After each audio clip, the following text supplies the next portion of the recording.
Well, we've finished the interior lining. It's time to put the wales on. Once again, taking the measurements off plans with a ruler. I have, well, you can see it,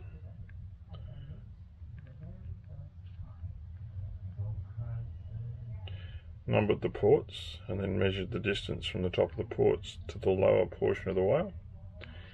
Connected them together by pencil, and this will be used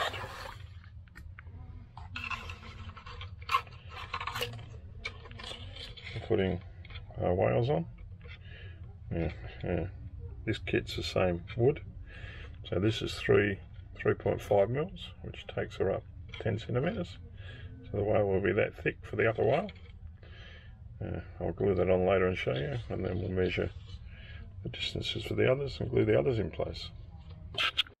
The first 3 strokes of each of the wales have been added. These were done by measuring plan 2 and taking the measurements from the edge of the gun port up or down.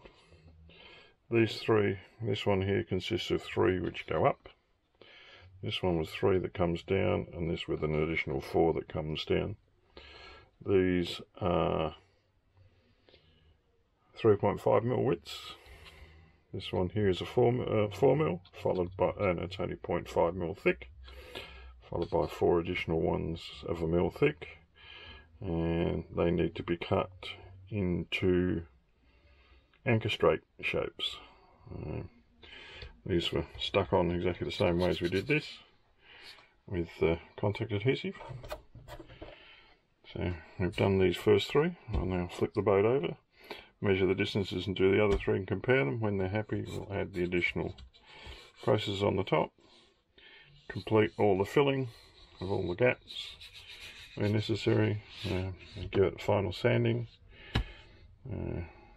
Next important portion is the gun port linings. Once you've done them, then it's the coppering. Thank you. Alright, so now we've added the wales, as we saw before. We now need to add the gun port linings. These are probably one of the most fiddly things to do, because you can see it, but they've got to sit in 1 millimetre from the edge, and they've only got a 2 millimetre in distance or 1 millimetre section to sit on. Now, trying to put them in, you'll find you'll drop them inside the hole. You can't get them out. They really are a pain. They are cut from the same wood that was used for the outer planking. Now, I've measured these and set the cutter up appropriately, cut them. Now, what you will need to do after cutting, this piece here that's cut, is check that it fits nice and loosely in there, which it doesn't, which we'll need to sand it. And I'll show you what we do after we just sand the ends. So, we need to sand the ends. Sandpaper. Once we sanded them, we can measure. So it's a little bit tight still.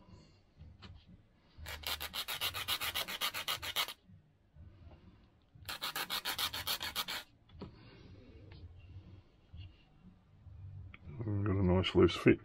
Now, after we've done that, you need to use a specialist tool that we made.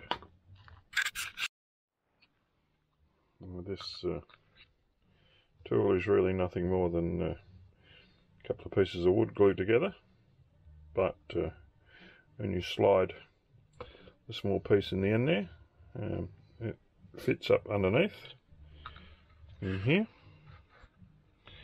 and gives it the exact distance to glue it in. And I'll show you this while wearing the head unit. Right, so what we do, cut the section that we want.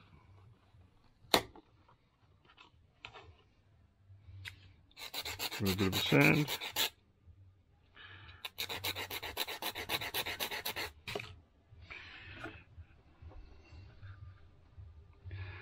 Check that it fits. A little bit tight.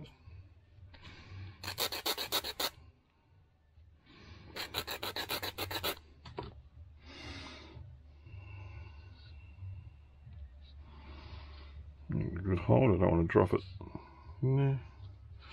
It's good. Put it in our little holder.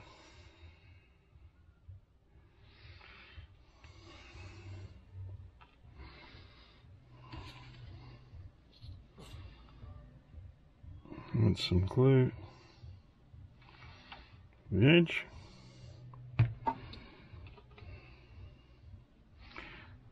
Holder, carefully insert it in. Bring it up to the desired location. Hold it in place. And this is where it gets tricky.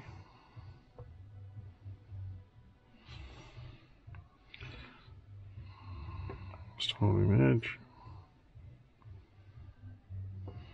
Slip that away.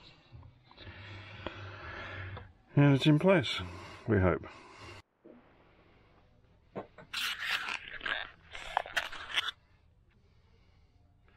Right, so because we've added the sides, adding the base unit doesn't require the special little tool. All it really needs us to do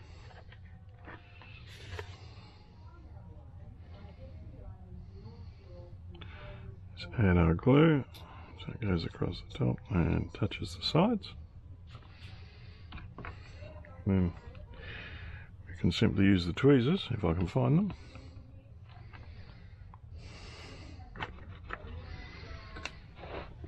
Out on the floor.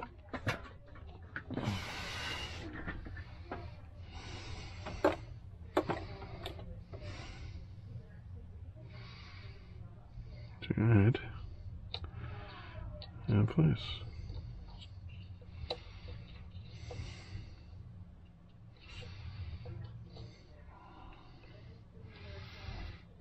He says it's easy, as he just picks another piece up.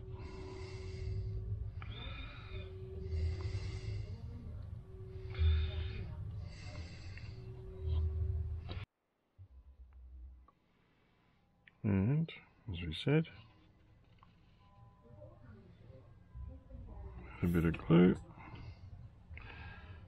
Glue on the bottom here and up the sides of the side pieces.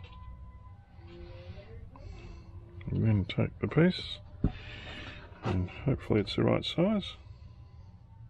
It should quite easily fit in and down, and that's how you add the side pieces. That's 3 done.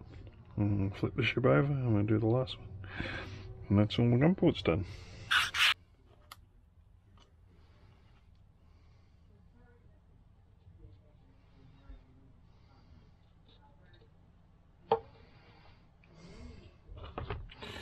And we add the last ones.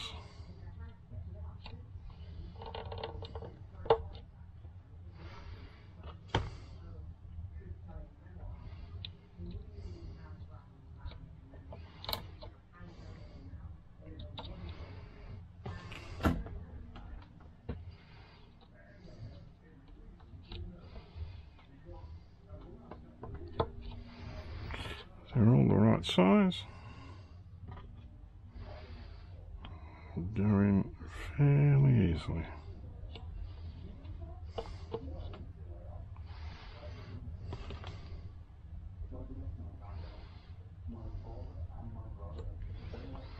And that is all the gun ports done. All the lining's done at least.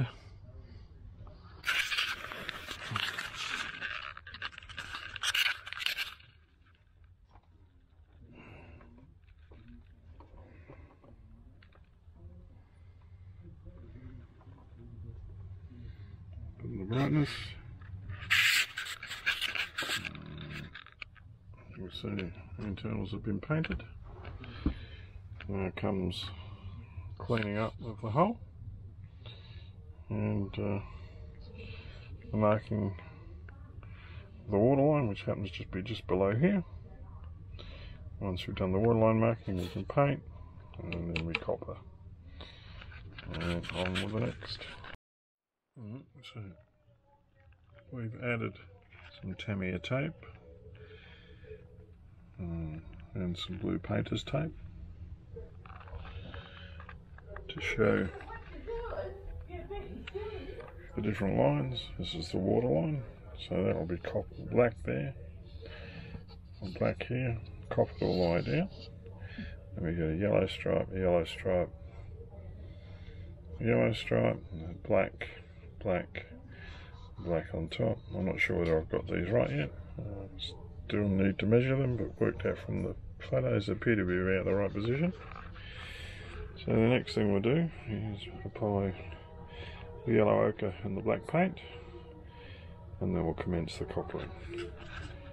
That's it for this one.